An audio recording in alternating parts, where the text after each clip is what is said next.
சங்கீதம் 147:3 கூறுகிறது, அவர் இதயம் உடைந்தவர்களை குணப்படுத்துகிறார், அவர்களுடைய காயங்களை கட்டுகிறார். நீங்கள் வாழ்க்கையில் கஷ்டப்படும் போது உங்கள் கனவுகளில் சிக்கிக் கொள்வதும் கைவிடுவதும் எளிது. ஆனால் இயேசு உங்களை விடுவிக்கவும், உங்கள் காயங்களை குணப்படுத்தவும், உங்களை மீண்டும் ஆரோக்கியமாக்கவும் பார்க்கிறார். இயேசு உங்களை ஆசீர்வதிப்பார். நீங்கள் நோய்வாய்ப்பட்டிருந்தாலோ அல்லது உங்களுக்கு சுகம் தேவைப்பட்டாலோ கீழே கொடுக்கப்பட்டுள்ள எண்ணை தொடர்பு கொண்டு எங்கள் கிரேஸ் ஃபெல்லோஷிப் சபைக்கு வாருங்கள். ஒவ்வொரு ஞாயிற்றுக்கிழமையும் காலை 8 மணிக்கு ஆராதனை நடைபெறும். My people, if you are sick or if you need a healing, contact the number given below and come join our service. We are here to pray for you. The Bible says in Psalm 147 verse 3, He heals the brokenhearted and binds up their wounds. When you're bruised by life, it's easy to get stuck and give up on your dreams. But God is looking to set you free, to heal you of your hurts, and make you whole again. God bless you.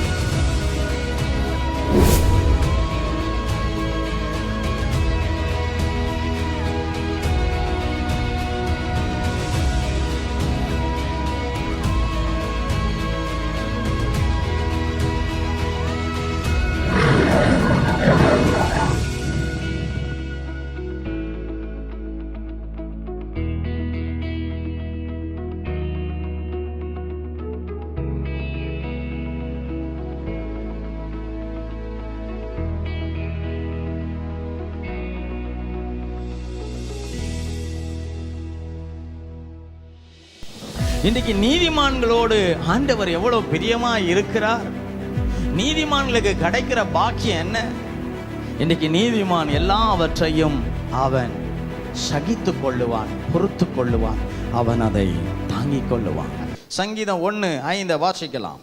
ஆகையால் துன்மார்க்கர் நியாய தீர்ப்பிலும் பாவிகள் நீதிமான்களின் சபையிலும் நிலை நிற்பதில்லை. பாவிகள் நீதிமான்கள் சபையில் நிலை நிற்கிற விசுவாசி யாரு? சபைக்குள்ளே உறுதியாய் நிற்கிற விசுவாசி யாரு? யார் சபையில் உண்மையாய் சாட்சியாக சத்தியத்துக்கு பயந்து அவருடைய ஜீவனையும் கர்த்தருக்காய் முழுவதும் அர்ப்பணித்து வாழ்றவங்க யார் என்று சொன்னால், அவர்கள் பாவியாய் இருந்த அவர்கள் வாழ்க்கையில் சத்தியத்தை என்றைக்கு கேட்டு சபையின் விசுவாசியாய் மாறினார்களோ அன்றிலிருந்து அவர்கள் ஜீவனை உலகத்தில் முடியும் மட்டும் ஆண்டுக்காய் உண்மை உத்தமத்தோடு சபையின் சத்தியத்துக்கு உண்மையாய் நின்றவர்கள் தான் நீதிமான்கள். ஹல்லேலூயா. இன்றைக்கு சபை ஜனங்களை கர்த்தருக்கு நேராக வழி நடத்தும். ஆனால் ஜனங்கள் என்ன நினைக்கிறார்கள்? எங்களுக்கு சாதகமாக இருக்கும்படியான உபதேசங்கள் இருந்தால் எங்களுக்கு அவர் பாஸ்டர் நல்லவராய் நாங்கள் பார்ப்போம். எங்களுக்கு ஏற்றால் போல் அவர் வணைந்து கொடுக்காவிட்டால் அவரை நாங்கள் வெறுத்து விடுவோம். இது பிசாசினுடைய பயங்கரமான ஆலோசனையை உனக்குள் வைத்து இதை காட்டிலும் நல்ல இடம் உண்டு என்று சொல்லி உன்னை திசை காட்டும் போது அப்போதே புரிந்து கொள், ஒரு பேய் 9 பேயாய் உன்னோடு கூட நண்பர்களாய் நீ மாற்றிக்கொள்ளுகிறாய். அப்போது புடமிடப்பட வேண்டும் என்றால் ஆண்டவர் சபையில் அன்பை காட்டுவார், ஆசீர்வாதத்தை காட்டுவார், கடிந்து கொள்ளுதலையும் காட்டுவார். அவர் கண்டித்து உணர்த்துவது காரணம் என்னென்றால், உன் ஆவிக்குரிய வாழ்க்கையில் நீ அப்படியே டல்லாகிற இடத்துல அவர் உன்னை கண்டித்து உணர்த்துகிறார். பாஸ்டர், நாங்கள் சபையில் வருவோம், நாங்கள் தூங்குவோம், எங்களை எழுந்துரு என்று நீ சொல்லக்கூடாது. இது தூங்குகிற இடம் இல்லை. பாஸ்டர், நாங்கள் சபைக்கு வருவோம், நாங்கள் கையை தட்ட மாட்டோம், ஆமென் சொல்ல மாட்டோம், அல்லேலூயா சொல்ல மாட்டோம், நாங்கள் வரோமா அப்படி உட்காருவோம் போயிடும், வேற எதுவும் நீ கேட்கக்கூடாது. அது இந்த இடம் கிடையாது. இங்கே ஒன்று தான், அவரை மகிமைப்படுத்துகிற கூட்டங்கள் மட்டும்தான். இங்கே அவர்கள் தான் அவருடைய கிரியை காண்பார்கள், அவர்கள் தான் அவருடைய வல்லமையை பார்ப்பார்கள், அவர்கள் தான் அவருடைய வாக்குத்தத்தத்தை நிறைவேறுவதை அவர்கள் காண்பார்கள். அப்போது ஆண்டவர் சொல்லுகிறார், நீதிமானுடைய சபையில் பாவியால் நிலை நிற்க முடியாது. நீதிமானுடைய சபையில் துன்மார்க்கமாகவே வாழ்ந்து கொண்டே வாழ்க்கையை ஓட்ட முடியாது. ஏதோ சபைக்குள் நான் ஒரு துன்மார்க்கனாய் வந்தேனா, கொஞ்ச காலத்துக்குள் அந்த சத்தியம் என் துன்மார்க்க வாழ்க்கையை மாற்றி என்னை ஒரு புது சிருஷ்டியாய் மாற்றி என்னை ஒரு உண்மை உள்ள மனுஷனாய் மாற்றினது என்றால் அதுதான் சபை. நாம் செய்கிற பாவத்தை நல்லது நல்லது என்று தடவி கொடுக்கிறது சபை அல்ல. உன் பாவத்தை கக்க வைத்து உனக்குள் புது சிருஷ்டியாக உன்னை மாற்றி கிறிஸ்துவை போற்றி துதிக்கிற உள்ளமாய் நீ மாறுவதுதான் இந்த சபை செய்து கொண்டிருக்கிற வேலை. ஹல்லேலூயா. ஆகையால் நான் லேட்டாக வந்தால் கேட்கக்கூடாது, நான் தூங்கினா கேட்கக்கூடாது, நான் கை தட்டலைனா கேட்கக்கூடாது, நான் சபைக்கு செய்யல, என்ன செய்யலைனாலும் இங்கே கேட்போம். முடிஞ்சா உட்காரு, இல்லை என்றால் துன்மார்க்கன் நீதிமான் சபையில் நிற்க முடியாது என்றதினால அவன் வெளியேறுவான். இதேதான் இயேசு கிறிஸ்து எக்கால சத்தம் கேட்கும் போதும் நீதிமான்கள் செவிகள் அந்த சத்தத்தை அறியும், துன்மார்க்குடைய செவிகள் அதை அறிவது இல்லை. அவர்கள் பரிதாபத்துக்குரியவர்களாய் போவார்கள். தேவ பிள்ளைகளே, சில விஷயங்களை உங்களுக்கு நான் சொல்லட்டும். இன்றைக்கு நீதிமான்களோடு ஆண்டவர் எவ்வளவு பிரியமாக இருக்கிறார். நீதிமான்களுக்கு கிடைக்கிற பாக்கியம் என்ன? இன்றைக்கு நீதிமான் எல்லாவற்றையும் அவன் சகித்து கொள்ளுவான், பொறுத்து கொள்ளுவான், அவன் அதை தாங்கிக் கொள்ளுவான். சங்கீதம் 14:5 வாசிக்கலாம். அங்கே அவர்கள் மிகவும் பயந்தார்கள், தேவன் நீதிமானுடைய சந்ததியோடு இருக்கிறாரே. பாருங்கள், வேதம் தெளிவாய் சொல்லிற்று, இதுக்கு மாறு கருத்து இல்லை. தெய்வம் எந்த சந்ததியோடு எந்த நபரோடு இருப்பாராம், எந்த குடும்பத்தோடு இருப்பாராம், எந்த வீட்டாரோடு இருப்பாராம், நீதிமானாய் ஒருவர்கள் வாழ்கிறார்கள் என்றால் அந்த குடும்பத்தில் இயேசு இருப்பது 100% உண்மை. ஹல்லேலூயா. சபைக்கு நாம் வருகிறோம் போகிறோம் என்றால் நம் சபைக்கு வருவது நிமித்தமே இயேசு நம்முடைய இருதயத்துக்குள் வாழ்கிறதற்குரிய எல்லா விதமான அறிகுறியும் நமக்குள் தென்பட வேண்டும். இயேசு எனக்குள் இருக்கிறதை எனக்கு நிச்சயம் எனக்கு தேவை. இதற்குள் எல்லாவற்றையும் நான் நிரப்பி விடுவது கிடையாது. இதற்குள்ளாக எப்பொழுதும் இயேசுவை மட்டுமே நான் பிரதிபலிக்க வேண்டும். ஹல்லேலூயா. நீதிமானை கர்த்தர் ஆசீர்வதிப்பார். ஒரு ஏழை குடும்பம் இருந்தது. ஒரு ஏழை குடும்பம். அவர்கள் மிக வறுமையில் வாழ்ந்தார்கள். 2 மாடை வைத்து அவர்கள் பிழைப்பை நடத்தி கொண்டிருந்தார்கள். அவருடைய குழந்தைக்கு நல்ல ஆகாரம் கூட கொடுக்கறதுக்கு முடியாத அளவுக்கு கஷ்டப்பட்டு அந்த மனிதன் அந்த மாடை வைத்து பால் விற்று குடும்பத்தை நடத்தினான். ஆனால் அதுக்கு அவனுக்கு போதாத நிலையாக இருந்தது. ஒரு ஏழை வீடாக இருந்தது. ஒரு நாள் அந்த பட்டணத்துக்குள்ளாக ஒரு மகா ஞானி ஒருவன் வந்திருந்தார். எல்லாரும் அந்த மனிதனை பார்க்க போனார்கள். இந்த மனிதனும் அந்த ஞானியை கண்டான். பார்த்து அவரண்டே சொன்னான், ஐயா உன் குறை என்ன என்று கேட்டபோது அவன் சொன்னான், ஐயா நான் ரொம்ப கஷ்டப்படுறேன், 2 மாடை வச்சுட்டு ஏழை வீடாக இருக்கிறேன், என் வீட்டில் வசதி இல்லை, எனக்கு ஆசீர்வாதம் வேண்டும் என்று அவன் அவரண்டை கேட்டான். அந்த சக்தி உள்ள அந்த ஞானமுள்ள மனுஷன் அந்த மனிதனை பார்த்து சொன்னார், உன்னை நான் ஆசீர்வதிக்கிறேன், உன்னுடைய மாடுகள் பெருகும் என்று சொன்னார். அவர் சொன்ன வாய் முகூர்த்தத்து போலவே அந்த மனிதனுடைய 2 மாடு 4 மாடாய் மாறினது. 4 மாடு 8ஆய் மாறி அப்படியே பெருகி பெருகி 30 மாடுகள் வந்து விட்டது. அவன் குறைவுகளெல்லாம் மாறி ஏழை வீடு, சின்ன வீடு, ஒரு நல்ல கட்டடமாய் கட்டிவிட்டான். சம்பாத்தியங்கள் வந்தது, பொருட்கள் வந்தது, வாகனங்கள் வந்தது, வீடே ஆசீர்வாதமாய் பணங்கள் எல்லாம் நிறைஞ்சு செல்வாக்குள்ளவனாய் மாறினான். அவன் மிகப்பெரிய செல்வாக்குள்ளவனாய் அவன் மாறிவிட்டான். யாராலுமே நம்ப முடியவில்லை, இவனுக்கு இவ்வளோ செல்வாக்கு வந்தது என்று சொல்லி. அந்த அளவுக்கு அவன் வீடு செழித்து மகிழ்ச்சியில் நிரம்பினது. சில வருடங்களுக்கு பிறகு அதே ஞானி அந்த பட்டணத்துக்கு வந்தான். வந்தபோது 2 நாள் தங்கினான். எல்லாரும் இந்த ஞானியை, இந்த சக்தி உள்ள மனிதனை பார்க்க போனார்கள். ஆனால் இந்த மனிதன் மட்டும் வரவே இல்லை. இந்த மனிதன் தேடுகிறான், எங்க அந்த 2 மாடை வைத்து கஷ்டப்பட்ட அந்த மனுஷன், அவனை நான் பார்க்க வேண்டும் என்று சொல்லி அவன் சுற்றி முற்றி பார்க்கிறான், காணப்படவே இல்லை. உடனே இந்த ஞானி என்ன செய்தானாம், சரி நாம் நேராய் அவன் வீட்டிற்கே போய் பார்க்கலாம் என்று வீட்டிற்கு போனார். வீட்டிற்கு போனால் அந்த வீட்டில் போய் அவர் கூப்பிடுகிறார். உடனே அவருடைய மனைவி ஓடி வந்தார்கள். பார்த்ததும் மிகப்பெரிய சந்தோஷம். ஐயா வாங்க உட்காருங்கள். பார்த்தார், வீடே மாறி இருக்கிறது, செல்வாக்கில் நிறைந்திருக்கிறார்கள், குறைவே இல்லை, மிகப்பெரிய ஆசீர்வாதம், எல்லா தோற்றம் மாறிவிட்டது. உடனே ஞானி சொன்னார், எங்கே உன் புருஷன்? இதோ இருங்க ஐயா, அழைத்து வருகிறேன் என்று சொல்லி ஓடினார். மாடை அவன் கழுகி கொண்டிருந்தான். மனைவி சொன்னா, அந்த ஞானி பிரபு வந்து விட்டார், வாங்க உங்களை கூப்பிடுகிறார். இரு மாட்டை நான் கழுவிட்டு வரேன், நீ சொல்லு, அவரை வெயிட் பண்ண சொல்லு, நான் வரேன் என்று சொன்னான். இந்த மனிதன் உட்காருகிறார். நேரம் ஆகுது. ஆனால் அந்த ஏழை மனுஷனுக்கு செல்வந்தனா மாறிட்டான். ஆனால் இப்போ இவரை தேடி வந்து பார்ப்பதற்கு அவனுக்கு மனசு வரவில்லை. அவன் வேலை, அவன் காரியம், அவன் விஷயம், அவன் காரியம் குப்பையிலிருந்து புழுதியிலிருந்து அப்படி உயர்த்தும் போது அந்த மதியினம் அநேகருக்கு புத்தி கட்டு போகும். எங்கேயோ சாக கடந்த என்னை தூக்கினார், அந்த புத்தி கட்டு போனது. இந்த ஞானி உட்காருகிறார்.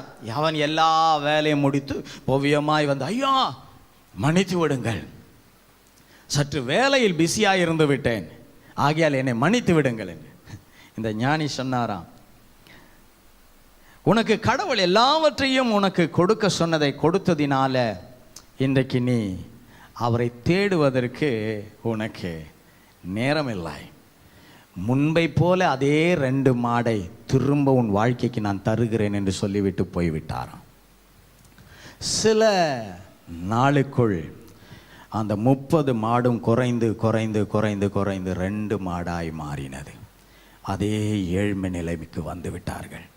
எல்லா பணமும் தடையாய் போனது. இப்போது அவருடைய மனைவி அவனை பார்த்து சொல்லுகிறார், பெரிய புத்தீனம் செஞ்சிட்டேன். தேவ பிள்ளையே, நீதிமான் யார்? நீதிமானுக்கு வருகிற உபோத்திரங்கள் அநேகம், ஆனால் அதில் அவன் கர்த்தரை ஒருபோதும் தேடாம இருப்பதில்லை.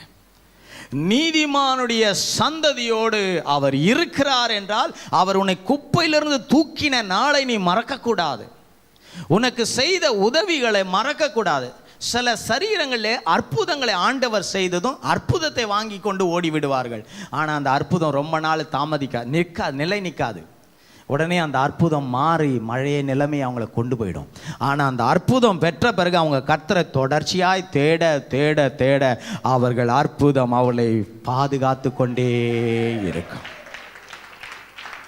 நீதிமானோடு அவர் இருக்கிறார் என்றால் அவன் அவருக்கு பயப்படுகிறான். ஐயோ, என் தேவனுடைய விஷயத்தில் நான் உண்மையாய் இருக்க வேண்டும், என் தேவனுடைய சத்தியத்துக்கு நான் உண்மையாய் இருக்க வேண்டும், என் தேவனுடைய ஊழியத்தில் நான் உண்மையாய் இருக்க வேண்டும்.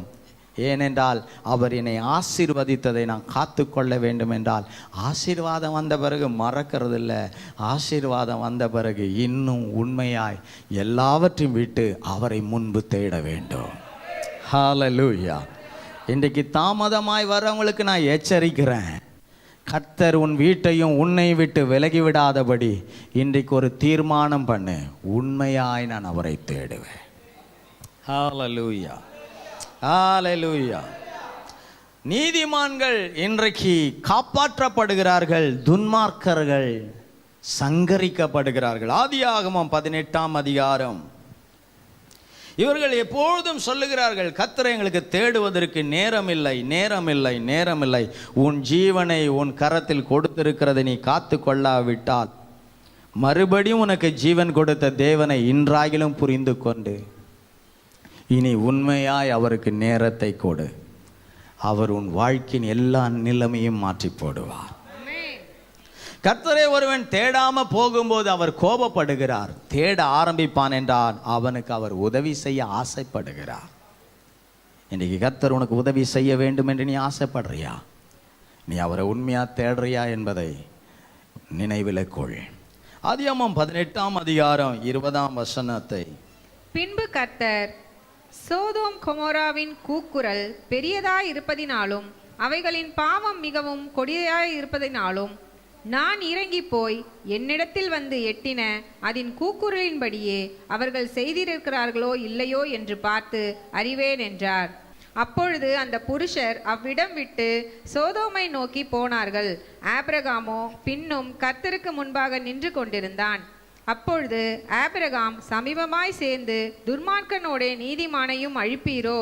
துன்மார்க்கரோடு நீதிமானையும் அழிப்பீரோ? ஆண்டவர் சொல்றாரு, நான் அழிக்க போறது துன்மார்க்கருடைய கிரியைகளுக்கு தான். என் கோபம் துன்மார்க்க மேலே தான், நீதிமான் மேலே இல்லை. இன்னைக்கு நம்ம வீட்டில் துன்மார்க்கத்துக்குரிய வாழ்க்கையை வாழ்ந்து கொண்டிருக்கிறவர்களை நீ ரட்சிப்புக்குள் நடத்த வேண்டும். எத்தனை பேர் சொல்கிறீங்க, எங்கள் ஜெபத்தை கர்த்தர் கேட்பாரு, பூமியில் நீ எதை கட்டுறியோ அதை பரலோகத்தில் அவர் கட்டுவார், பூமியில் நீ எதை கட்ட அவிழ்க்கிறியோ அதை பரலோகத்தில் கட்ட அவிழ்ப்பார். யாருடைய ஜெபம் கேட்கப்படும்? நீதிமான்களுடைய ஜெபம் கேட்கப்படும். கர்த்தர் நீதிமானுக்கு சமீபமாக இருக்கார். அப்போ ஆபிரகாம் ஒரு நீதிமான். ஆபிரகாம் அந்த சோதம் குமரா பட்டணத்தில் வந்து, அப்போது சோதம் குமரா பட்டணத்தை கர்த்தர் அழிக்கும்படி திட்டமிட்ட போது ஆபிரகாம் கர்த்தரை நோக்கி கேட்கிறான். அப்போது ஆபிரகாம் சமீபமாக சேர்ந்து, துன்மார்க்கரோடு கூட நீதிமானையும் அழிப்பீரோ என்றான். 24ஆம் வசனம். பட்டணத்துக்குள்ளே ஒருவேளை 50 நீதிமான்கள் இருப்பார்கள். அதற்குள் இருக்கும் அந்த 50 நீதிமான்கள் நிமித்தம் ரட்சியாமல் அந்த ஸ்தலத்தை அழிப்பீரோ? துன்மார்க்கனோடே நீதிமானையும் சங்கரிப்பது உமக்கு தூரமா இருப்பதாக. இப்ப பாருங்க, அவர் கேட்கிறாரு, ஆபிரகாம் சொல்றாரு, ஆண்டவரே 50 நீதிமான்கள் இருந்து அந்த பட்டணத்தை விட்டுருவீங்கல்ல? இன்னைக்கு வீட்டில் 5 நீதிமான்கள் இருந்து ஒரு பாவி இருந்தால் அந்த பாவியை ரட்சிக்கப்படுறதுக்கு இந்த நீதிமான்களால் முடியல என்பது அது விளங்காத புதராக இருக்கு. ஆண்டவர் பாவிகளை ரட்சிப்பதற்கு நீதிமானுடைய ஊக்கமான ஜெபத்துக்கு அவர் வெயிட் பண்ணுறார். இன்றைக்கு உங்கள் குடும்பத்தில், உங்கள் வீட்டில், உங்கள் சமுதாயத்தில் இன்றைக்கு ஒரு பெரும் மாற்றுதல் வருவதற்கு இன்றைக்கி உன்னுடைய ஒழுங்கினத்தை ஒழுங்காக்கிடு. இன்றைக்கு நாம் நீதிமான ஆக வேண்டும். இன்றைக்கு நான் வார்த்தையில் உண்மையா, என் செயலில் உண்மையா, என் சிந்தையில் உண்மையா, என் எல்லா வேலைகளில் உண்மையா நீ மாற மாற மாற அந்த தெய்வ பயம் உன்னை நீதிமானாய் உருவாக்குகிறது என்பது தான் அடையாளம். அவர் சொல்கிறார், 50 நீதிமான்களை கண்டா நீங்கள் அழிப்பீங்களான்னு சொன்னால் ஆண்டு சொல்கிறார், அழிக்க மாட்டேன்றார். இன்றைக்கு ஒரு தீர்மானம் எடுங்க. ஆண்டவர் என்னை நீதிமானாக்கும், என் நிமித்தம் என் வீட்டின், என் குடும்பத்தார் துன்மார்க்கத்தில் அழியக்கூடாது, அவருடைய ரட்சிப்புக்காய் நான் கதறுவேன். எத்தனை பேர் அதற்காய், அந்த காய் கவலைப்பட்டு அதனுடைய ரட்சிப்புக்காய் பாரப்பட போகிறீர்கள்? கைகளை உயர்த்தி கர்த்தரை ஸ்தோத்திரம் பண்ணுங்க பார்க்கலாம். ஹல்லேலூயா, ஹல்லேலூயா. இன்றைக்கு ஆண்டவர் சொல்கிறார், நீதிமான்களை நான் அழிப்பது இல்லை, நீதிமான்களை அழிப்பதில்லை. இயேசு ரொம்ப சீக்கிரம் வரப்போகிறார். 25ஆம் வசனத்தில், துன்மார்க்கரோடு நீதிமானையும் சங்கரிப்பீரோ?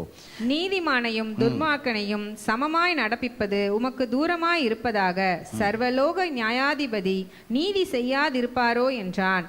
அதற்கு கர்த்தர், நான் சோதோமில் 50 நீதிமான்களை கண்டால் அவர்கள் நிமித்தம் அந்த ஸ்தலம் முழுவதையும் ரட்சிப்பேன் என்றார். அந்த ஸ்தலம் முழுவதும் ரட்சிப்பேன். அப்போ அந்த 50 நீதிமான் நிமித்தம் மற்ற துன்மார்க்கர்கள் காப்பாற்றப்பட்டிருக்கிறார்கள்.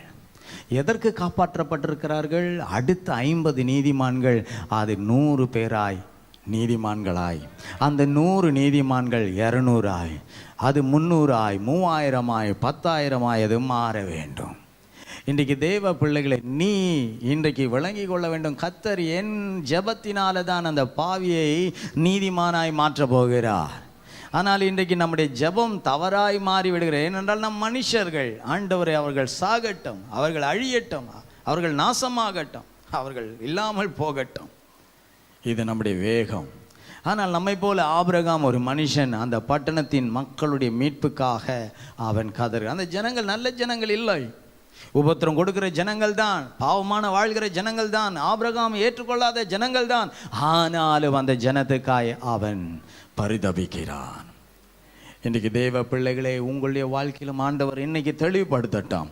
நீ ஒரு நீதிமானாய் இருப்பாய் என்றால் உன்னுடைய வாழ்க்கையில் ஒரு நீதிமானாகிலும் கர்த்தருக்குள் நான் வழி நடத்தும்படி, ஒரு பாவியாகிலும் நீதிமானாய் கர்த்தருக்குள் வழி நடத்தும்படி என்னை நான் ஒப்பு கொடுக்கிறேன், நான் செய்ய போகிற அந்த ஊழியம்னு நீங்கள் எழும்புவீங்களா?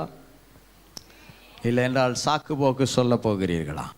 யாத்ராகமம் 3ஆம் அதிகாரம் 4ஆம் வசனத்தை வாசிப்போம். அவன் பார்க்கும்படி கிட்ட வருகிறதை கர்த்தர் கண்டார். முட்செடியின் நடுவில் இருந்து தேவன் அவனை நோக்கி, மோசே மோசே என்று கூப்பிட்டார். அவன், இதோ அடியேன் என்றான். அப்பொழுது அவர், போதும். இப்ப மோசே சொல்றாரு, மோசே எங்க இருக்க? அவன் சொல்றான், இதோ அடியேன் இருக்கிறேன். ஐயா, அநேக கிறிஸ்தவருடைய வாழ்க்கையில் அந்த ஞானஸ்தானம் எடுத்து கரையேறணும்னு, அப்பா தோத்துறோம் ஆண்டரே, நாங்கள் இருக்கிறோம் இருக்கிறோம் இருக்கிறோம் இருக்கிறோம். எந்த மனுஷன் இருக்கிறேன் நானோ அந்த மனுஷன் அந்த வேலைக்கு வரமாட்டேன்றான். எந்த மனுஷன் ஆண்டவரே நான் இருக்கிறேன் நானோ, எந்த மனுஷன் அந்த மகிமையின் அற்புதத்தை பார்த்தானோ, எந்த மனுஷன் தேவ சத்தத்தை கேட்டானோ, எந்த மனுஷன் அந்த அபிரோதமான தரிசனத்தை கண்டான், கண்களில் அந்த அக்கினி முள்செடி நெருப்பிலே தேவனுடைய பிரசன்னத்தை கண்டானோ, அதே மனுஷன் சொல்றான், நான் வரமாட்டேன். எதுக்கு? ஊழியம் செய்ய வரமாட்டேன், ஆத்துமா ஆதாயம் பண்ண வரமாட்டேன், அந்த ஜனத்துக்கு ரட்சிப்புக்காக நான் வரமாட்டேன். 3:11 வாசிங்க. அப்பொழுது மோசே தேவனை நோக்கி, பார்வோனிடத்துக்கு போகவும் இஸ்ரவேல் புத்திரரை எகிப்திலிருந்து அழைத்து வரவும் நான் எம்மாத்திரம் என்றான். இப்போ அவன் சொல்றான், ஐயோ அவங்களெல்லாம் போய் கூட்டினதுக்கு நான் என்னால முடியாது, நான் எம்மாத்திரம், ஆளை விட்டுருங்க சாமி, நான் எம்மாத்திரம்.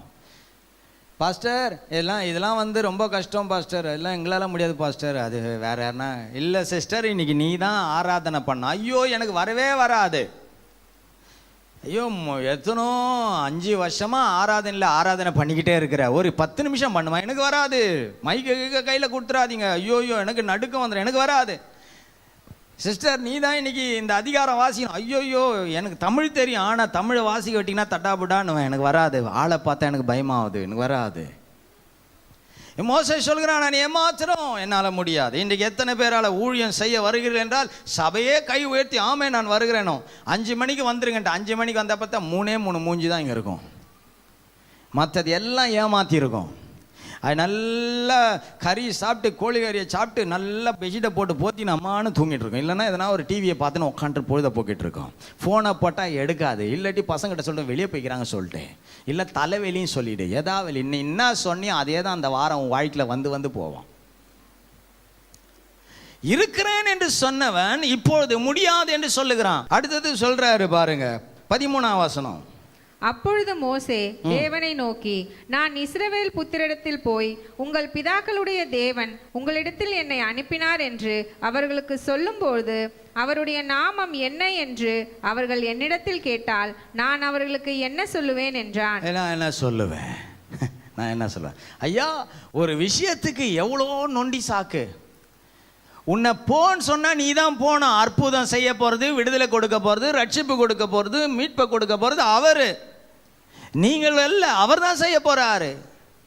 இப்போ அவனுக்குள்ள அவனுடைய உடம்புல ரத்தம் கம்மியா இருக்கு, நீ போய் ஜாம் பண்ணு மகனேன்னு சொன்ன, ஆண்டவரே நான் எப்படி போ, அது என்ன குரூப்புன்னு தெரியலையா, அது பியா ஏவா, ஏ பாசிட்டிவா என்னன்னு தெரியலையா, இதெல்லாம் உனக்கு தேவையா? நீ தேவையில்லாத கொஸ்டின்லாம் கேட்காத. நீ போன்னு சொன்னா போவியா போக மாட்டியா? போறேன், ஓகே போ, மற்றதெல்லாம் அவர் பார்த்துப்பாரு. ஆனால் இவன் கேட்குறான், அவங்க அடுத்தது கேட்டா நான் என்ன பண்ணுவேன்? இன்றைக்கு தேவ பிள்ளைகளை நீ நினைக்கிற, நீ தெளிவா எல்லாத்தையும் விஷயத்தை கேட்கிறேன், ஆனா கேட்க வேண்டியது அங்க இல்லை. கேட்க வேண்டியது எங்கன்னா, நீ முழங்காலில் நின்று வேதத்தின் வார்த்தை அப்படியே தியானிக்க தியானிக்க தியானிக்க பரிசுத்த ஆவியானவர் உனக்கு எல்லாவற்றையும் போதிப்பா. பேசுகிறது நீங்கள் அல்ல, பரிசுத்த ஆவியானவர் எல்லாவற்றையும் பேசுவார். நான் எப்படி போவேன்? என்னால் எப்படி போக முடியும்? என்னால் தனியாக போக முடியுமா? அவ்வளோ தூரம் போனமே, நல்லா அவ்வளோ தூரம். எவ்வளோ தூரம் சுத்துற நீ? தனியாகவே சுத்துற, ஆனால் கத்தரை தேடிவானா நொண்டி சாக்கு. அப்போ நல்லா புரிஞ்சிக்கோ, இன்னொன்று உன்னை பிடிச்சி உன்னை முழு நீதிமான ஆகாமல் உன்னை இன்னும் அடுத்த ஒரு 50 சேர்க்காதபடி 50 மட்டுமே போதும் என்று வைக்கிறான். திரும்பி தேடும் போது அந்த 50 குறைஞ்சி 40 மாறிடுது. பக்கத்தில் பார்த்து சொல்லுங்க அல்லேலூயா. பக்கத்தில் பார்த்து சொல்லுங்க அல்லேலூயா. எங்க உன் வீட்டுக்காரு 50 40 போச்சு. இன்னும் 2 மாதம் வந்தது. அப்புறம் பார்த்தா ஒரு புள்ளைய காணோம். எங்கே? ஸ்போர்ட்ஸுக்கு போய்க்குது, கப்பை வாங்கிட்டு வரப்போதான். பகல்ல பா சொல்லு, 50 100 500 1000 மாறுமானால் கர்த்தர் சபையில மகிமைப்பட்டிருப்பா. இன்றைக்கு நாம் நம் தேவனை மகிமைப்படுத்தும்படி நம்முடைய துதிகள், நம்முடைய ஆராதனைகள், நம்முடைய ஊழியங்கள் ஒரு வைராக்கியமாய் மாற கர்த்தர் ஆசைப்படுகிறார். இன்றைக்கு நீ எழும்புவாய் என்றால் எழுப்புதலை தேசத்திலே கொண்டு வருவாய். ஆமென். அவன் சொல்றான், நான் எப்படி செய்த என்ன எனக்கு தெரியலையே, என்ன சொல்றது? திரும்ப திரும்ப கொஸ்டின் பண்ணிக்கிட்டே இருந்தான். அடுத்தது பாருங்க, யாத்திராகமம் 4:1. அப்பொழுது மோசே, அவர்கள் என்னை நம்பார்கள், என் வாக்கு செவி கொடார்கள். அப்ப சொல்றான், அடுத்தது, ஆண்டவரே அவங்க என்ன நம்ப மாட்டாங்க. ஆமென். நான் ஏமாத்துறோன்றான், நான் என்ன சொல்றதுன்றான், என்ன நம்ப மாட்டாங்கன்றான், அடிக்கிட்டே போறான். இன்னைக்கும் சாக்கு போக்குகளை அடுக்கிறதுல நம்பர் 1ன்றவங்க ஒரு அல்லேலியா சொல்லலாம். அல்லேலுயா. அவன் சொல்லுகிறான், அவர்கள் என்னை நம்ப மாட்டார்களே. உன்னை நம்பி அவங்களுக்கு என்ன வேணும்? உனக்குள்ள இருக்க தேவ வார்த்தை அவங்க நம்பினா போதையா. ஹல்லேலூயா, ஹல்லேலூயா. நான் சிறுக வேண்டும், அவர் பெருக வேண்டும். அடுத்தது சொல்றான், அதே 4:1, என் வாக்குக்கு செவி கொடுக்க மாட்டார்கள், அவர்கள் என் வாக்குக்கு செவி கொடார்கள். நான் பேசினா அவங்க கேட்க மாட்டாங்க. இது நிறைய விசுவாசிங்க சொல்ற சம டைலாக். இதெல்லாம் மோசையின் ஆவி. ஐயா, ஒரு மரம் நல்ல கனி கொடுக்குது, ஒரு மரம் பயங்கரமா கனி கொடுத்து தன் எஜமானுக்கு அதிகமாக சம்பாத்தியத்தை கொடுக்குது. அந்த கனிகள் இன்னும் பெரிய தோட்டமாய் மாறும்படி அநேக விதைகள் அது கொடுக்கிறது. ஆனால் ஒரு மரம் ஒரு காய் வரதே அபுறம், அதுக்குள்ள கம்பளி பூச்சி வந்து பூத்துருது. அந்த பழம் வெந்தும் வேகாதமா, அது பழுத்தும் பழுக்காதமா இருக்குது. எந்த மரம் ஆண்டருக்கு பிரியமா இருக்கும்? பக்கத்தில் பா சொல்லு, உன் கதை என் கதை தான் ஓடுது. மத்தேயு 3ஆம் அதிகாரத்தில் அவர் சொல்லுகிறார், கனி கொடாத மரங்கள் எல்லாம் வேரருக கோடாரி வைக்கப்பட்டிருக்கிறதாம். ஆமென். வேரருக, கனி கொடாத மரங்களுடைய வேரருக கோடாரி வச்சிருக்கிறாராம். நீதிமான் 50 40 40 30 30 20 20 10 மாறும்போது சோதமை கர்த்தர் அக்கினியும் கந்தகத்தால் எரித்து போடுகிறாராம். இன்றைக்கு ஒரு கிறிஸ்தவ விசுவாசியா நீ மாறிக்கனா, நீ உன்னை புரிஞ்சுக்கணும், உனக்காய் ஆண்டவர் ஜீவன் கொடுத்தது சாதாரணதல்ல. உனக்காய் அவர் ஜீவனை உயிரை கொடுத்தது சாதாரணதில்லை. உனக்காய் ரத்தம் சிந்தினது சாதாரணதில்லை. ஆண்டவர் சொல்ற, நீ நீதிமான் சந்ததியா, உன் கூட நான் இருப்பேன், நான் உன் கூட இருப்பேன். நீ என் சித்தத்தை மட்டும்தான் செய்வேன், என் சத்தத்தை கேட்ப, என் சித்தத்தை செய்வேன். இன்றைக்கு அவருடைய சத்தத்தையும் கேட்கறது இல்லை, அவருடைய சித்தத்தையும் செய்யறது இல்லை. அவர்களுடைய வாழ்க்கையில ஆசைப்படுகிறாள், ஐயோ நான் கனி கொடுக்கணுமே. ஒரு தென்னை மரம் இருந்தது, ஒரு வாழை மரம். தென்னை மரம் நடப்பட்ட இடத்தில் கொஞ்ச நாள் கழித்து ஒரு வாழை மரம் கொண்டு வந்து நட்டார்கள். இந்த வாழை மரம் தென்னை மரத்தை பார்த்து கட்டுச்சான், நீங்கள் இங்கே எத்தனை வருடம் இருக்கிறீர்கள்? சொல்ல, சில நாட்களாக இருக்கிறேன். சரி சரி அப்படின்னு சொல்லிச்சான். திருப்பி கொஞ்ச நாள் கழித்த பிறகு தென்னை மரத்தை காட்டிலும் வாழை மரம் கொஞ்சம் வளர்ந்துச்சான். என்ன ஆயிடுச்சான்? வளர்ந்துச்சான். இந்த தென்னை மரத்தை பார்த்து இந்த வாழை மரம் கட்டிச்சான், தென்னை மரமே உனக்கு என்ன நோய் வியாதி என்ன இருக்கா? ஏன் இல்லை, உன்னை காட்டிலும் இப்போ நான் வளர்ந்துக்கிறேன், நீ வளராமல் அப்படியே இருக்க. இந்த தென்னை மரம் அதை பார்த்து அப்படியே ஸ்மைல் பண்ணிவிட்டு அமைதியாகி அந்த கேள்விக்கு எந்த பதிலுமே சொல்லாமல் அமைதியாக இருந்ததாம். இன்னும் கொஞ்ச நாளுக்குள் வாழை மரம் இன்னும் வளர்ந்து விட்டதாம். ஒரே மகிழ்ச்சி. தென்னை மரத்தை பார்த்து கேட்டுதான், தென்னை மரம் நீ இன்னும் இப்படியே தான் இருக்கிற, நான் வளர்ந்துக்கிட்டே இருக்கிறேன். நிறைய இப்படிப்பட்ட வளர்ச்சியை கண்டு ஏமாந்துடாதீங்க.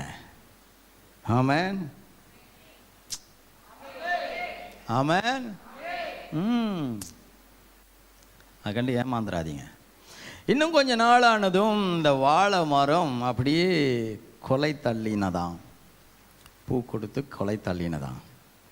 இந்த வாழை மரம் தென்னை மரத்தை, நீ என்ன, நீ என்னை காட்டிலும் குள்ளமாக இருக்க, உன்கிட்ட கனியும் இல்லை, எதுவுமே இல்லை, நீ அப்படியே யூஸ்லெஸ்ஸாக இருக்க, என்ன பார் எப்படி வளர்ந்துட்டேன், எவ்வளோ கனி கொடுத்துட்டேன், எவ்வளோ அழகாக இருக்கேன், எவ்வளோ சூப்பராக இருக்குன்னு அப்படியே பெருமையாக பீத்திச்சான். பக்கத்தில் பசங்க நம்ம வீட்லேயும் நம்ம குடும்பத்துலேயும் நிறைய பீத்தோம். அதுக்கு முன்னாடி நீ ரொம்ப தலை குனிஞ்ச மாதிரி தான் இருப்ப, கவலையே படாத. உடனே இந்த தென்னை மரம் அந்த வாழை மரத்தை பார்த்து அப்படியே ஸ்மைல் பண்ணிச்சான். உனக்கு என்ன, வளர்ந்துட்ட, கொலை தள்ளிட்ட, பயங்கரமாக இருக்கிற, பெரிய ஆளாயிட்ட, நான் அப்படியே இருக்கேன்ட்டு அப்படியே சொல்லிச்சான். என்ன நீ, உனக்கு ஏதோ சாபமும் ஏதோ போல் இருக்கு, நீ ஏதோ சாபம் ஒன்றுமே இல்லைன்ட்டு ஒரு மாதிரி நெக்கலாக இது பேசினே போயிச்சான். திடீர்னு ஒரு நாள் அந்த தோட்டத்துக்குள்ளே ஒருத்தர் வந்தாராம். வந்து அந்த வாழை மரத்தை அப்படி பார்த்தாராம், சுற்றி சுற்றி பார்த்தாராம், போயிட்டாராம். அந்த வாழை மரம் சொல்லிச்சான், பார்த்தியா ஒருத்தர் வந்தார், என்ன தான் சுற்றி சுற்றி பார்த்து ரசித்தார், உன்னை சட்டை பண்ணாரா பார்த்தியா அப்படின்ச்சான். இது அப்பயும் ஒரு ஸ்மைல் பண்ணிட்டாமே, இதாக இருந்துச்சான் இந்த தென்னை மரம். கொஞ்ச நேரம் கழித்து அந்த மனுஷன் கையில் ஒரு அருவாவோடு வந்தானாம். நிறைய பல்லு வெளியே தருது, விட புரிஞ்சிச்சுன்னு நினைக்கிறேன். ஒரே வெட்டு வெட்டினானான், கொலைய எடுத்து வச்சானா. இந்த வாழை மரம் கத்துதான், ஐயோ ஐயோ என்னை வெட்டாத, என்னை வெட்டாத, என்னை வெட்டாத, ஒரே வெட்டு வாழை கொலையை எடுத்து வச்சுட்டான். அதோட விட்டானா, அடுத்த ஒரு வெட்டு வெட்டான், பாதியாக வந்து விழுந்தது. அடுத்த ஒரு வெட்டு கண்ணா சின்ன பின்னமாகி போச்சு. இந்த தென்னை மரம் அந்த வாழை மரத்தை பார்த்து சொல்லிச்சான், என்ன நெக்கில், என்ன திமிரு, என்ன ஆணுவம், பண திமிரு இல்லை, படிப்பு திமிரு இல்லை, வாழ்க்கை திமிரு இல்லை, அழகு திமிரு இல்லை, போனியா. இந்த தென்னை மரம் எல்லாத்துக்கும் மேலே வளர்ந்து கனி கொடுத்துட்டே இருக்கான். எஜமானன் அதை சுதந்திரிச்சிட்டே இருக்கான். இன்னைக்கு பந்தா காட்டுறதுக்கெல்லாம் பார்த்து நீ அசந்துராத. நீ கர்த்தருக்குள்ள நிலைச்சிருக்கனா நீ நீதிமான். உன் தலைமுறையோடு அவர் இருப்பாரு. ஆனா துன்மார்க்கன் கொஞ்ச நாள் ஆடுவான், ஆனா அவன் ஓட்டம் சீக்கிரம் முடிஞ்சிடும். ஹல்லேலூயா. எல்லாம் அவனை தான் நேசிக்கிறாங்க, எல்லாம் அவங்கள தான் நேசிக்கிறாங்க, எல்லாம் அவங்க மேல தான் பாசம், எல்லாம் இன்னைக்கு உன் நேசம் உன் பாசம் ஆண்டரோடு மட்டும் இருக்குமானா அவர் உன் வாழ்நாள் எல்லாம் உன்னை காப்பா. இந்த உலகத்தில் ஓட்டத்தை முடிக்க மட்டும் முன்னோடு இருப்பார். ஆமென். இன்னைக்கு தேவ பிள்ளைகளே, இந்த மோசே சொல்லுகிறான், என்ன நம்ப மாட்டாங்க. இன்னைக்கு ஆண்டிருக்கா, நீ சாக்கு போக்குகளை விட்டு நான் சொன்னா கேட்க மாட்டாங்க. கேட்க மாட்டாங்கன்னா அது துன்மார்க்கன் அப்படிதான் இருப்பான். ஆனா துன்மார்க்கனுக்குள்ளே வார்த்தை போய் சேர்ந்து விடுமானால் அவன் அநேகரை கர்த்தருக்கு ஆதாயப்படுத்த தான் உயிரியை கொடுக்கிறவனா மாறு. துன்மார்க்கன் நீதிமான்களை கொல்லும்படி சவுலாகத்தான் நிற்பான். ஆனால் அதே சவுலுக்குள் வார்த்தை வந்து தரிசனம் வருமானால் அந்த சவுல் பவுலாய் மாறி தன் உயிரையே ஆண்டவருக்காய் கொடுக்க எத்தனை பாடுகள் வந்தாலும் உண்மையா நிற்கிற ஒரு அப்போஸ்தலனாய் அவன் மாறுவான். இன்றைக்கு நீ சபைக்கு உண்மையா இருக்க போறியா, இல்ல சபையின் குற்றங்களை பேசிக்கொண்டு நியாயப்பிரமாணத்தை எழுதி முடிக்க போறியா?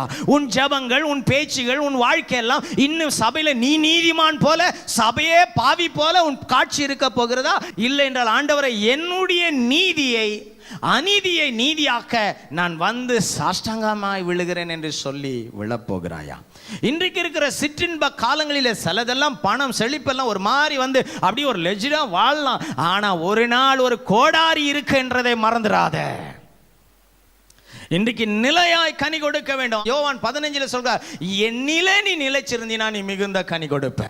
உன் பாரம், உன் தரிசனம், வாஞ்ச என்ன இருக்கணும்? என் சபையில் நான் ஆத்துமாக்களை கொண்டு வருகிற ஒரு நல்ல கனி கொடுக்கிற விசுவாசியாய் நான் மாற வேண்டும். சாக்கு போக்கு சொல்லுகிறதை என் வாயை விட்டு நான் எடுத்து போட்டு, அவர் போ என்று சொன்னால் நான் போகட்டும், செய் என்று சொன்னால் செய்யட்டும். ஆமென், ஆமென். அதே யாத்ராகமம் 4:10 படிங்க.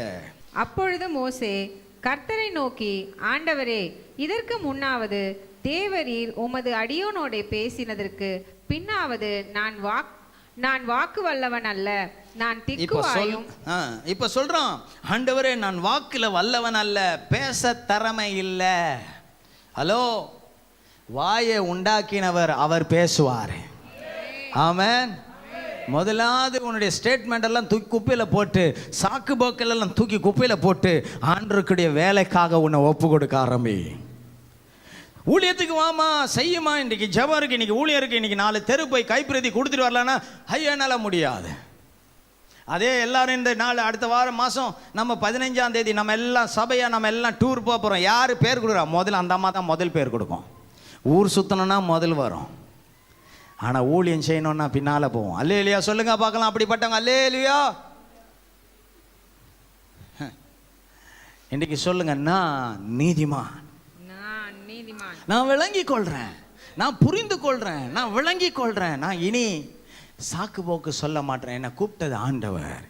எதனா ஒரு ஆத்துமாவை நான் சந்தித்து சுவிசேஷம் சொல்லி அவர்களே பாவ கட்டிலேருந்து, அவங்க வியாதியின் கட்டிலேருந்து, அவங்கள செய்வின கட்டிலேருந்து அந்த குடும்பம் மீண்டு ஆண்டவர் நல்லவர்னு அவங்க நன்றி சொல்லும்படி அவங்களுக்கு ஒரு அற்புதத்தை நான் வாங்கி கொடுக்க வேண்டும். அந்த கர்ப்ப வேதனை நமக்கு இருக்கணும். ஆமென் சொல்லுங்க பார்க்கலாம். அதே 10ஆம் வசனத்திலே படிங்க. ஆண்டவரே, இதற்கு முன்னாவது திக்குவாயும் நான் திக்குவாயும் மந்த நாவும் உள்ளவன் என்றான். எல்லாரும் வாய் மேல கை வச்சு, ஆண்டவரே இந்த வாய் இதுக்கப்புறம் திக்கவும் கூடாது, மந்தமா இருக்கக்கூடாது. இது கர்த்தருடைய வார்த்தை நெருப்பு பழம்பு போல என் நாவிலிருந்து தெறிக்க வேண்டும். ஒரு எக்காலம் போல என் வாயிலிருந்து கர்த்தருடைய வார்த்தைகள் துதிகள் புறப்பட வேண்டும். எந்த ஆத்துமாவையும் கணுக்களையும் பிரிக்கத்தக்கதா எனக்குள்ளிருந்து வார்த்தை என்ற பட்டயம் புகுந்து அவர்களை ரட்சிப்புக்குள் கொண்டு வர வேண்டும். இனி என்னிலே தேவ வார்த்தை என் வாயில் புறப்படும்படி என் வாயில் உம்முடைய அபிஷேகம் வைத்தருளும். ஒரு அல்லேலூயா சத்தமா சத்தமா. 6ஆம் அதிகாரம் 30ஆம் வசனம் படிங்க. மோசே கர்த்தருடைய சன்னிதானத்தில் நான் விருத்த சேதனம் இல்லாத உதடுகள் உள்ளவன். அடுத்த ஒரு பெரிய ஸ்டேட்மெண்ட் சொல்ற, ஐயோ ஆண்டவரே நான் விருத்த சேதனம் இல்லாதவன்.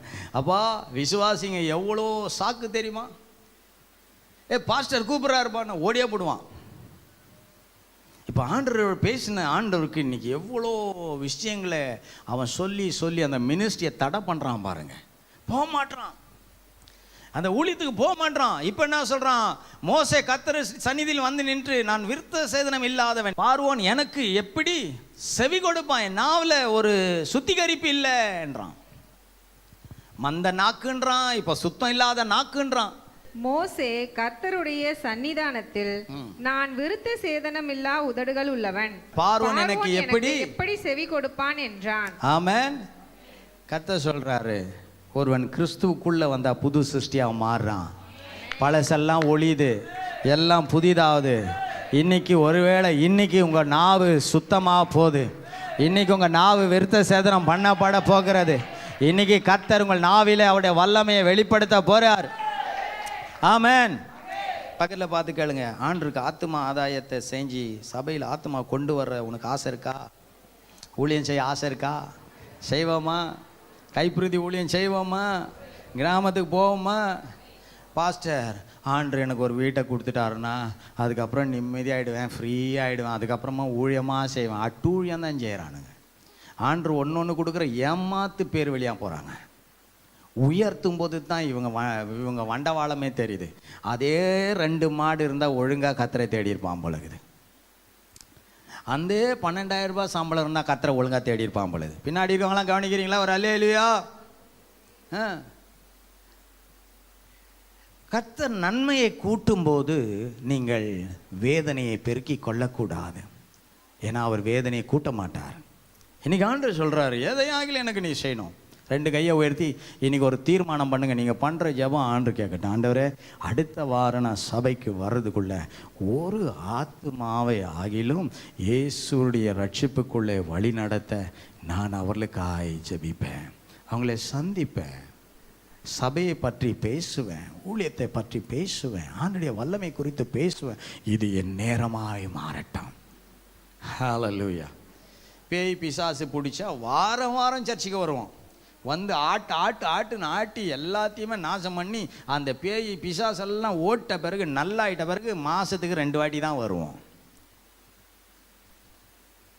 பக்கத்தில் பாச உன் மூஞ்சி. பாஸ்டரையா பாஸ்டரையா பாஸ்டரையா பாஸ்டரையா. இப்போ சிஸ்டர் எங்கய்யா சிஸ்டர் எங்கய்யா சிஸ்டர் எங்கய்யான்னு இவர் கேட்கணும். ஆண்டரு பார்க்குற இவருக்கு நன்மை. 50 நீதிமா 30 இப்போ 20 போச்சு. லிஸ்ட்டு கம்மியாகுது. பக்கத்தில் பாசல இதுக்கப்புறம் லிஸ்ட்டு கம்மியாகிடுச்சுன்னா உனக்கு இதுக்கப்புறம் இங்கே இடம் கிடையாது. உன்னெல்லாம் விரட்டி வெளியே தள்ளி தண்ணி ஊற்றி பெனாயில் போட்டு கழுகிட்டு அப்புறம் புது சபையாக தொடங்க போகிறோம். நல்ல கனிகோடா மரங்கள் எல்லாம் வெட்டுண்டு. நீயும் தேர மாட்டுற, என்னாலையும் சமாளிக்க முடியல. உங்களை வச்சு நான் என்ன பண்ணுறது? எல்லாரையும் ஒரு வண்டியை வர வச்சு வாரி போட்டு வழியில் தடை இல்லாமல் போகவும்னு எழுதி பக்கத்தில் பா சொல்லு.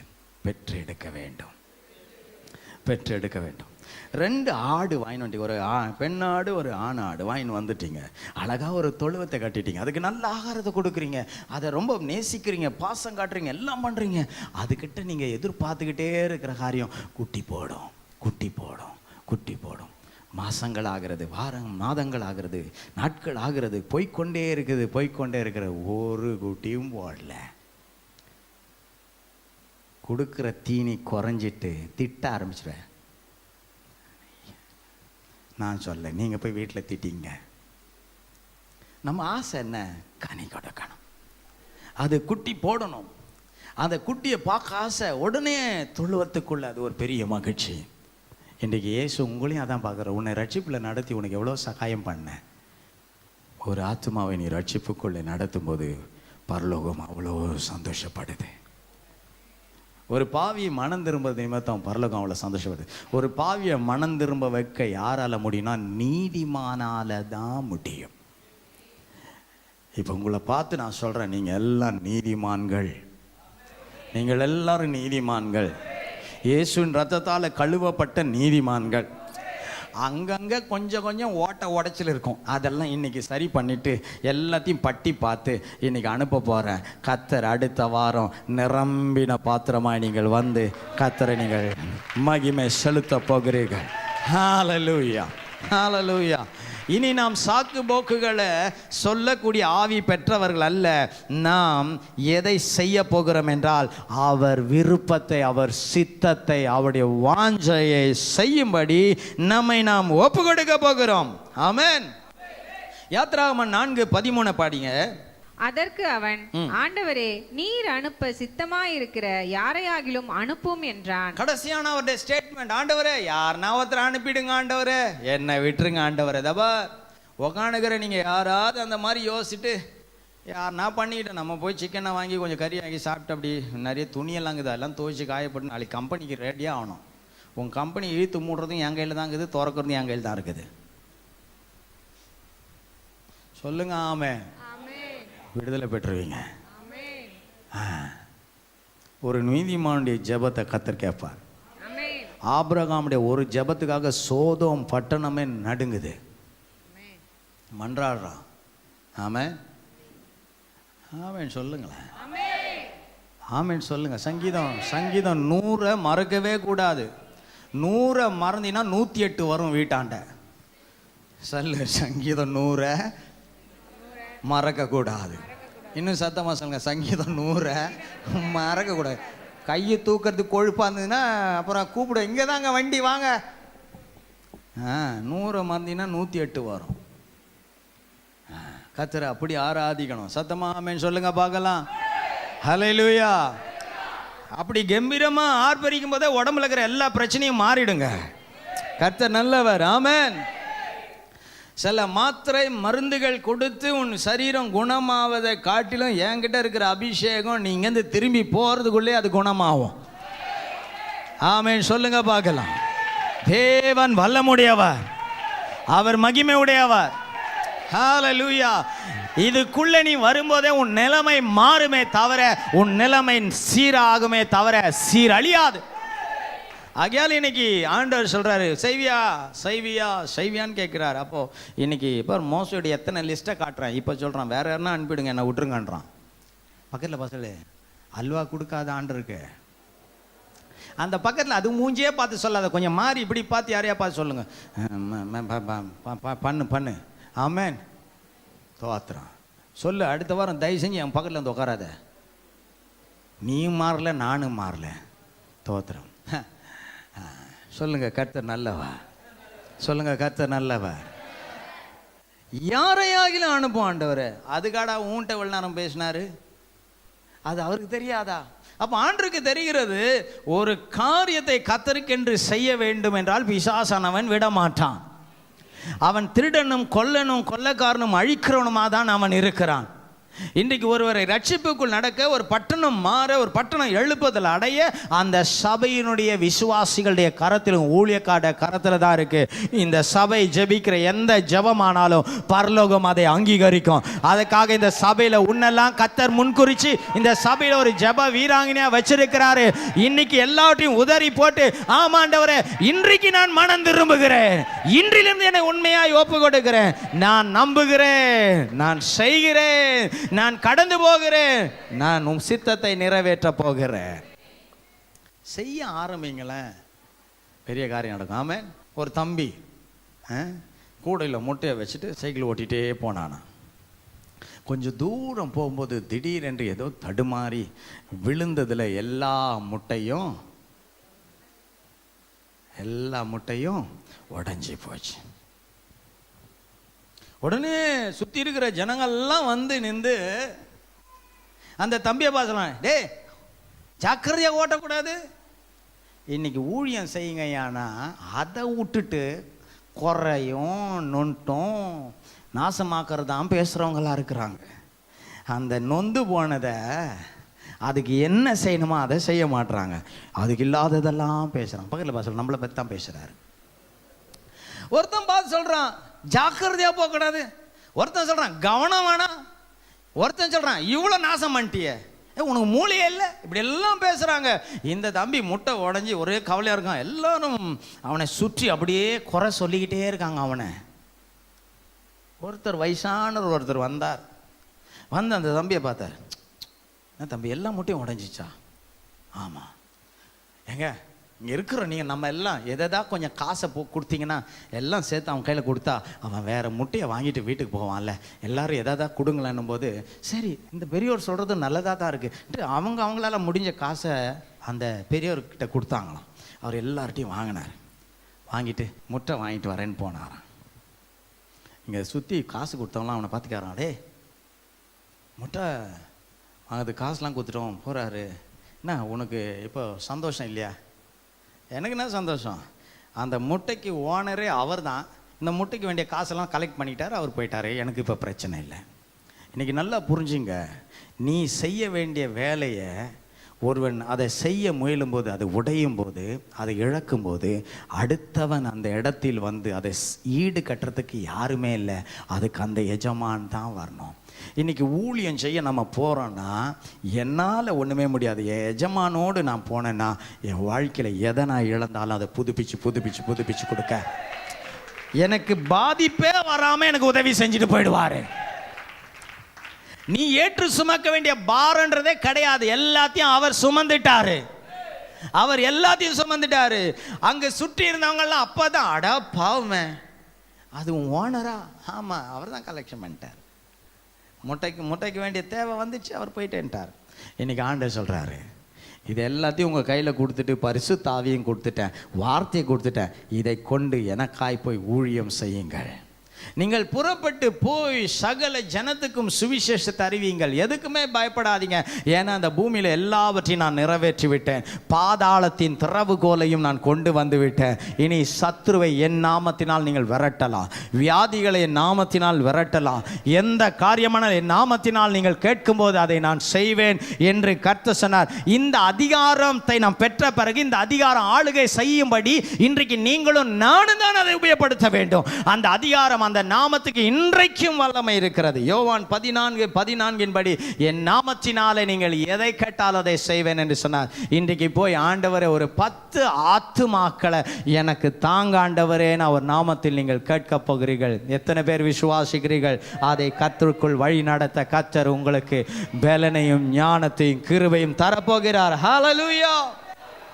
வேற யாராயிலும் அனுப்பு என்று சொல்லவில்லை. அந்த தம்பி கிட்ட கொடுத்த வேலையை ஒழுங்கினமாய் செய்தான் என்று அவனை அதிலிருந்து தூக்கி அடிக்கவில்லை. மறுபடியும் அவனுக்கு வாய்ப்பை கொடுக்கிறார். ஆம், ஒரு முறை அல்ல, 2 முறை அல்ல, 7 முறை அல்ல, 70 முறை நீ விழுந்தாலும் உன்னை மறுபடியும் நீதிமான் ஆக்கும்படியாகவே அவர் உன் கூடவே இருக்கிறார். குறைகள் இருக்கலாம், மிஸ்டேக் இருக்கலாம், இழப்புகள் வரலாம், ஆனால் அவர் உன்னை அழிக்க வரவில்லை. உன்னை திரும்பவும் எழும்பி நின்று அவருக்கு வேலை செய்யும்படி உன்னை தேற்ற வந்திருக்கிறார். சபையை இன்றைக்கு நன்றாய் புரிந்து கொள். கர்த்தர் உனக்கு கொடுத்த எல்லா நன்மையிலையும் அவரை மகிமைப்படுத்த ஆரம்பிக்கணுமே தவிர அவருடைய சித்தத்தை செய்யாம போயிடக்கூடாது.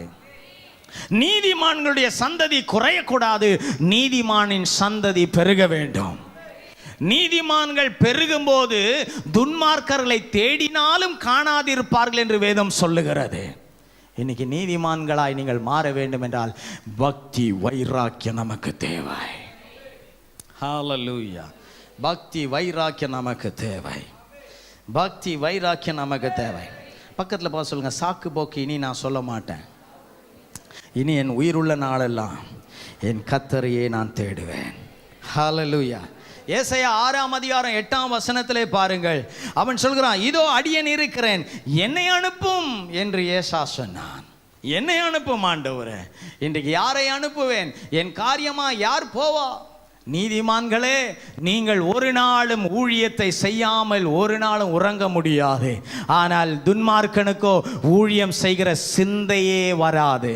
ஆனால் நீதிமானுடைய ரத்தம் துடிப்பே, அவருக்கு என் அப்பாவுக்கு நான் எதையாகிலும் செய்ய வேண்டும், அவர் சித்தத்தை நான் செய்ய வேண்டும். அழகா தடுப்பான், பிசாசு தடுப்பான், ஊழியம் செய்யாத, ஆத்மாவே வராது, ஒண்ணுமே வராது என்று சொல்லுவான். ஆனால் நன்றாய் புரிந்து கொள், எந்த நபரை கர்த்தர் தெரிந்து கொண்டாரோ அவர்களுடைய வாழ்க்கையில தான் அநேக போராட்டங்கள் வரும். போராட்டங்களில் நிற்கும் போதுதான் கர்த்தர் அதிலிருந்து வெற்றி கொடுப்பார். போராட்டமே இல்லாத ஊழியத்தில் பலன் இருக்காது. இன்றைக்கு நீ ஊழியம் செய்யும் போது இக்கட்டுகள் வருதா, போராட்டம் வருதா, பொண்டாட்டி விடமாட்டாளா? புருஷன் இல்லைன்னா பொண்டாட்டி பிரேயரை எடுத்து நடத்தணும். பண்டாடி ஒன்றுமே தெரியாது பாஸ், அது சாப்பாடு மட்டும் தான் செய்ய. ஹலோ, அவங்களுக்குள்ளும் கிறிஸ்துவனுடைய சித்த அழைப்பு இருக்கிறது. கருவில் உருவாகும் முன்னமே அவர்களையும் அவர் பேர் சொல்லி அழைத்து இருக்கிறார். ஜெபிக்கணும் ஆண்டவர்கிட்ட, ஆண்டவரே எதையாக நாங்கள் செய்யணும் ஆண்டவரே, செய்யணும் ஆண்டவரே, எங்கள் வீடு ஒரு ஜெப வீடா மாறின ஆண்டவரே. கண்களை திறந்து பார்த்தீங்கன்னா எதுவுமே இல்லாதது போல இருக்கும். ஆனால் கண்களை மூடி கர்த்தரை பார்த்தீங்கன்னா எங்கெங்கே எது உங்களுக்கு இருக்குன்றது தெரிய ஆரம்பிக்கும். ஆமென். இன்றைக்கி கண்களை கர்த்தரை நோக்குமானா உனக்கு ஆத்துமாக்களை காட்டுவார். அந்த ஆத்துமாக்களை தேவனடி நீ கொண்டு வருவேன். கண்ணை திறந்து பார்த்தீங்கன்னா ஊழியமே இல்லை, என்னால் முடியாது, எனக்கு தெரியாது, எனக்கு செய்ய முடியாது, என்னை விட்டுருங்க, எனக்கு நேரம் கிடையாது, செய்யணும்னு ஆசை இருக்குது, நேரம் கிடையாது, நேரம் கிடையாது. இது பிசாசுடைய பயங்கரமான தந்திரம், பயங்கரமான தந்திரம். ஏசு இந்த உலகத்தில் வந்து ஒரு பாவியை நீதிமான் ஆக்கிறதுக்கு நம்ம யாராவது தயாராக இருந்தோமா? இல்லை. யாராவது சொன்னோமா, ஆண்டவரே நாங்கள் ஒரு கூட்டம் இருக்கோம் வாங்கன்னு சொன்னோமா? இல்லை. ஆனால் அவருக்கு தெரியும், இந்த பாவத்தில் கட்டப்பட்ட ஜனங்கள் இவர்களுக்காக என் ஜீவனையே கொடுத்தால் ஒழிய இவர்களை நான் மீட்க முடியாது. இன்றைக்கு உங்களை சுற்றி பாவிகள் அநேகர் இருப்பார்கள். இதில் ஒருவரும் ஜெபத்துக்கு வரமாட்டார்கள் என்று உங்கள் உள்ளம் சொல்லுமானால் உடனே அதை கடிந்து அப்புறப்படுத்துங்கள். சோதோமின் பட்டணத்தில் ஒரு நீதிமான் அல்ல, 50 நீதிமான்கள் அல்ல, எல்லாமே நீதிமான்கள் ஆக வேண்டும் என்று ஆண்டவர் விரும்புகிறார். இன்றைக்கு உன் பட்டணத்தில் ஒருவர் பாவத்தில் மரிக்கிற சாவு சத்தம் கேட்குது என்றால் நீ புரிந்து கொள், அந்த ஆத்மாக்கு இரத்த பழிக்கு நீ பதில் சொல்ல வேண்டும். உன் தெருவில் ஒரு மனிதன் இயேசு அறியாமல் சாகுறான் என்றால் ஒரு பயம் உண்டாகட்டும். ஐயோ, அங்கே சுவிசேஷம் நான் சொல்லி இருக்கிறேனா? இல்லை என்றால் நிச்சயம் கர்த்தர் கணக்கு கேட்பா. அதுதான் வெளிப்படுத்தல சொல்கிறது, அவன் கிரியைக்கு தக்க பலன் அவன் வரும்போது அவனோடு வருகிறது. சுவிசேஷத்தை நாம் அறிவிக்க வேண்டும். கைகளை உயர்த்தி சொல்லுங்க, ஆண்டவரே நான் இருக்கிறேன், நான் ஊழியம் செய்ய போகிறேன், நான் ஊழியம் செய்ய போகிறேன். ஒரு தேவதூதன் புறப்பட்டு வந்தான், மரியாளை சந்தித்தான். மரியாள், நீ தேவனுடைய கிருபை பெற்றிருக்கிற, உனக்குள் ஒரு கிறிஸ்து இயேசு பிறக்க போகிறார் என்று அந்த செய்தியை சொல்லும்போது அவள் திடுக்கிட்டு போனாள். எனக்கு திருமணம் ஆகலை, இந்த மாதிரி ஒரு கற்பத்தை நான் சுமந்த உலகம் என்னை ஏற்றுக்குமா, என் குடும்பம் ஏற்றுக்குமா, யூதர்கள் ஏற்றுக்கொள்வார்களா, எவ்வளோ பெரிய தவறான பேரை நான் சம்பாதித்து விடுவேன் என்பதை அவ்வளோ பெற்ற நினைவுகள் அவள் உள்ளத்துக்குள் அப்படி வரும்போது மரியாள் எல்லா வார்த்தையும் தேவதூதனால் அனுப்பப்பட்டது அப்படியே கேட்கிறா. லூக்கா 1ஆம் அதிகாரத்தில் அப்படியே பார்க்கலாம். கடைசியா அவள் சொல்றா, எல்லா வார்த்தையும் தேவதூதன் சொன்னதும் அவள் சொல்லுகிற வார்த்தை என்னென்றால், அவள் சொல்லுகிறா, நான் ஆண்டவருக்கு அடிமை. இதோ நான் ஆண்டவருக்கு அடிமை, அவர் என்ன வேணா செய்து கொள்ளட்டும் என்று தன்னை சலண்டர் பண்ணினா. வேற யாராகில் என்றால், ஐயோ நாங்க வாழணும், கெட்ட பேர் வந்துடும், இது எனக்கு வேண்டாம் என்று இயேசுவை தள்ளவில்லை, அவள் ஏற்றுக்கொண்டாள். அப்போது ஸ்திரீகளுக்குள்ளே அவள் ஒரு பாக்கியவதியாய் மாறினா. இன்றைக்கு இயேசு கிறிஸ்து உன்னை பார்த்து சொல்லுகிறார், நீ ஒரு கன்னிகையாயிற்று, உனக்குள்ளே நான் வந்து வாசம் பண்ணினால் உன் குடும்பம் தள்ளிவிட்டு இருக்கும். ஆனால் இன்றைக்கு நீ குடும்பமாக உனக்குள் என்னை ஏற்றுக்கொண்டு, என் வார்த்தையை ஏற்றுக்கொண்டு என் அன்பை சொல்ல போ என்று சொல்லுகிறார். இது நமக்கு கடினமாய் இருக்கும் என்றால் அப்போது மரியாளை யோசித்து பாருங்கள். அவள் அந்த ஸ்டேட்மெண்ட்டுக்கு போவதற்கு அவள் இடம் கொடுப்பதற்கு பாத்திரவாண்டியாய் இருந்ததினால தான் அவள் வீட்டுக்குள் தேவதூதனை அவளால் காண முடிந்தது. இன்றைக்கு எத்தனை பேர் சொல்லுவீர்கள், ஆண்டவரே உமக்கு நான் அடிமை, என்னை அனுப்பும், நான் போகிறேன், என் நேரம் கிடைத்தாலும் கிடைக்காவிட்டாலும் ஒரு ஆத்துமாக்களாகிலும் இயேசுவே ஆண்டவர் என்று நான் பிரசங்கித்து என் கண்களிலால் அவர்கள் ஞானஸ்தானம் எடுப்பதை என் கண்கள் பார்க்க வேண்டும். ரட்சிப்பின் பாத்திரங்களாய் அவர்கள் தேவ துதியை சொல்லுகிறதை நான் பார்க்க வேண்டும். அதாயா ஒரு உண்மையான விசுவாசிக்கு அழகு. நீங்க வந்து சத்தியத்தை கேட்கிற, ராபோஜன் எடுக்கிற, வாக்கு தத்துவத்துக்கு வர எல்லாத்தையும் கேட்டுருப்பேன். ஆனா ஆண்டவர் ஒரு குறிப்பிட்ட காலத்துக்கு பிறகு உங்ககிட்ட பார்க்கிறார். உன் கனி உன்னில் உண்டோ, உன்னை வளர வைத்தேன், உனக்கு எரு ஊற்றினேன், உனக்கு எல்லாம் நன்மை செய்தேன். இன்றைக்கு ஆண்டவர் உன்னாண்ட வந்து கனியை பறிக்கிற கரமாய் வர வேண்டுமா, இல்ல கோடாரியோடு வர வேண்டுமா? இன்றைக்கு நான் பேச வேண்டும், ஆண்டவரே நான் உலகத்தான் அல்ல, நான் உமக்குரியவன், எனக்காய் நீர் மரித்தீர், இன்றைக்கு என்னை ஒப்பு கொடுக்கிறேன், நான் உமக்கு அடிமை. உடனே அவள் தன்னை அர்ப்பணிச்ச போது பரிசுத்த ஆவி அவளுக்குள் வந்தது. இன்றைக்கு எத்தனை பேர் நீங்கள் அர்ப்பணிக்கிறீங்களோ உங்கள் குடும்பத்தை கத்த நீதிமான் சந்ததியாக மாற்றுறாரு. நீங்கள் அற்புதத்தை பெற போகிறீங்க. ஹல்லேலூயா.